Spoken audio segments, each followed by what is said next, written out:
गरीब घर में लकड़ी से चूल्हा जलाने की कोशिश करती सावित्री व पास बैठा बूढ़ा पति महेश दरवाजे से देखती रजनी।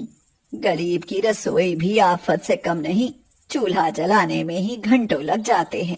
पर अमीर की रसोई में पलक झपकते ही चूल्हा जल उठता है। सावित्री अपनी बेटी रजनी के साथ रहती थी। रजनी नंदू सेठ की रसोई में खाना बनाने वाले रसोइये की मदद किया करती थी।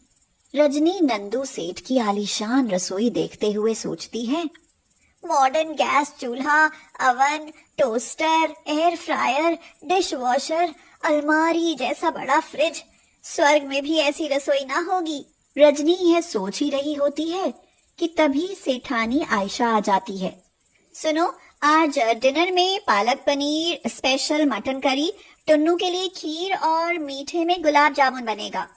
पर दोपहर का काफी खाना बचा है सेठानी जी, उसे कूड़े में फेंकवा दे। यह सुनकर रजनी सन्न रह जाती है और सोचती है, गरीब को खाना नसीब नहीं होता और सेठानी खाना फेंकने की बात करती है। वाह रे भगवान वाह। क्या सोचने लगी रजनी? कुछ नहीं, कुछ नहीं सेठानी जी, कुछ नहीं।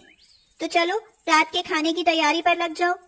रजनी नंदू सेठ के परिवार को रात का खाना खिलाने के बाद ही घर लौटती थी।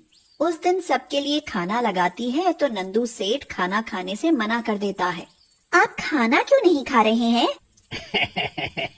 भाई आज तो मैं खाना बाहर खा आया हूँ, तुम सब खा लो।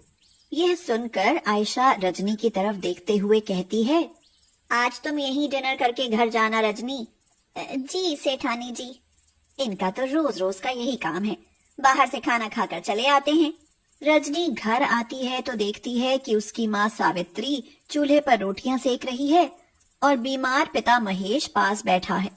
सावित्री महेश से कह रही थी, आटा तो खत्म हो गया है, जो बचा है उससे तो 4 रोटियां ही बनेंगी। तो क्या हुआ, 2 रोटियां तुम खा लेना और 2 रजनी को खिला देना। और आप क्या भूखे सोएंगे? इसके सिवा और मैं कर भी क्या सकता हूँ सावित्री। यह सुनकर रजनी की आंखों में आंसू भर आते हैं।